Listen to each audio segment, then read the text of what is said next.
Hello.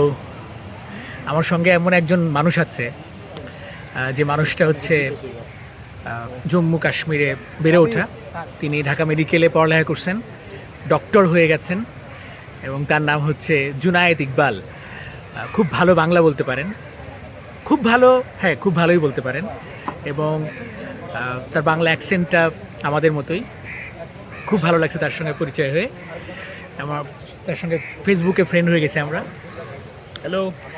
আমার নাম জুনায়েদ ইকবাল। আমি এখানে পড়াশোনা করছি, ডক্টর এমবিবিএস শেষ করছে, ডিগ্রি শেষ করছে, তাহলে কিছু ডকুমেন্টেশন বাস।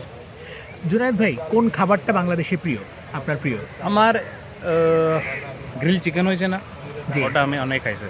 Grill chicken. হ্যাঁ, আমাদের চা কেমন লাগে? চাই তো সেম, চাই তো ভালো। চা ভালো আমার লাগে? দেশে চাই, বাংলাদেশে চাই সেম সেম। সেম। আচ্ছা, বাংলাদেশের কোন জিনিসটা বা কোন বিষয়টা আপনার সবচেয়ে ভালো লাগে? ও, কল আসছে। জুনায়েদ ভাইয়ের একটা কল আসছে। উনি একটা কাজে আসছে বাংলাদেশে, কিছু ডকুমেন্টস নিতে ঢাকা মেডিকেল থেকে। That's why he is living. Okay, খুবই তাড়াতাড়ি এই জন্য চলে গেল এবং কথা হবে নিশ্চয়ই। তার কন্ট্যাক্ট নাম্বার আদান প্রদান হয়েছে আমার সাথে অ্যান্ড অল্প সময়ের মধ্যেই তার সঙ্গে আমার একটা বন্ধুত্ব হয়েছে। থ্যাংক ইউ সো মাচ সবাইকে।